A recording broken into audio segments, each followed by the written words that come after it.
demon slayer, there exists one name that strikes fear into the heart of demons and leaves even the strongest warriors in awe. Yoriichi Tsugakuni, the man who single-handedly defined the art of demon slaying. The warrior so powerful that Muzan himself, the king of demons, feared him more than anything else. The closest thing to a god this world has ever seen. But how strong was Yoriichi really? Was he truly unstoppable? Let's break down his incredible power and why, even centuries later, he remains untouchable. The origin of a legend, born with the demon slayer. Mark and the ability to see the transparent world from birth. Yoriichi wasn't just gifted, he was a prodigy beyond human comprehension. Even as a child, his raw strength defied logic. Without any formal training, he took down an experienced swordsman in mere seconds. By the time he was an adult, he had already perfected what would become the greatest breathing style of all time, sun breathing. And then, he met Muzan. The moment that shook Muzan's soul. In their first and only encounter, Yoriichi didn't just fight Muzan, he humiliated him.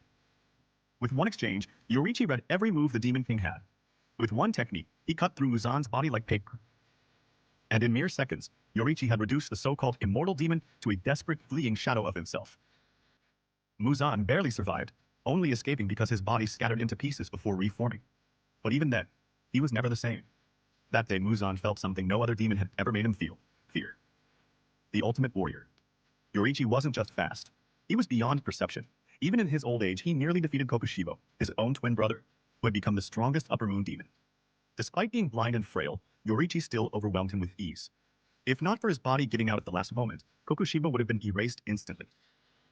But that raises the question, was there anyone in history who could have ever beaten Yoriichi?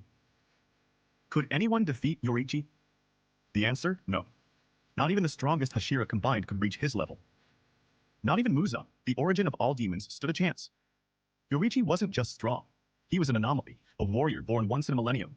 If he had lived longer, the Demon Slayer Corps would have never needed another generation. His strength wasn't just physical, it was the embodiment of perfection. True god of Demon Slayer. Even in death, Yoriichi's legacy continued. His techniques shaped the very foundation of Demon Slayer history. His unmatched power left demons trembling for centuries. And as long as the sun rises, his legend will never fade. Yoriichi Tsugakuni, the warrior who could have ended it all.